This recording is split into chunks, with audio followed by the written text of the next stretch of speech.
Elijah, 1 King chapter 17, verse 1 up to 24. Now Elijah the Tishbite from Tishbe in Gilead said to Ahab, As the Lord, the God of Israel, lives whom I serve, there will be neither dew nor rain in the next few years except at my word. Then the word of the Lord came to Elijah. Live here, turn eastward, and hide in Kerith ravine east of Jordan. You will drink from the brook, and I have ordered the ravens to feed you there. Then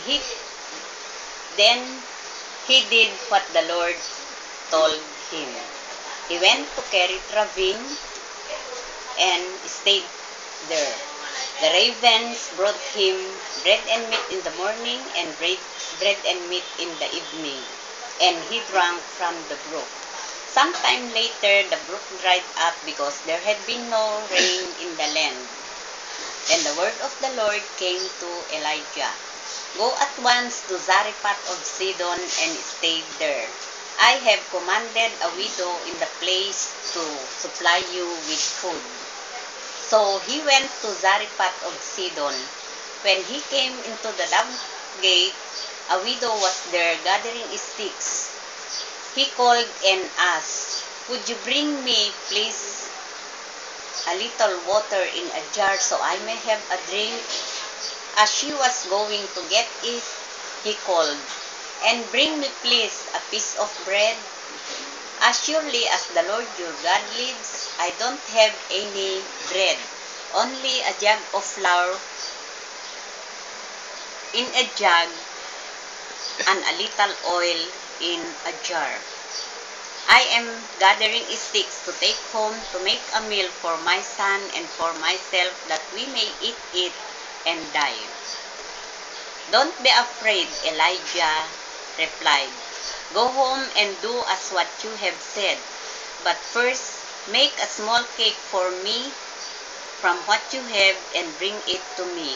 Then make something for yourself and your son.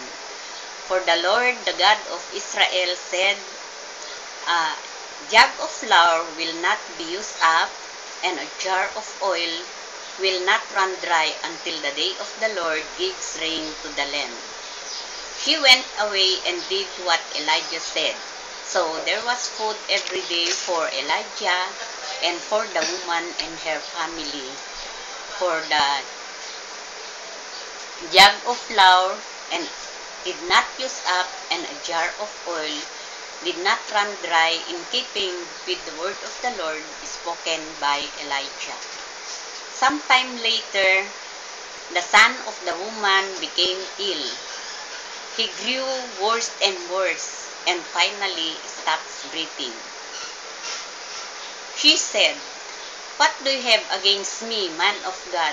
Did you come to remind me of my sin and kill my son? Give me your child, Elijah replied.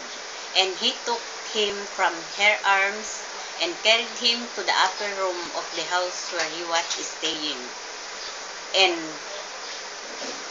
cried to the Lord, O Lord my God, have you brought also tragedy upon this widow I am staying with by causing her son to die?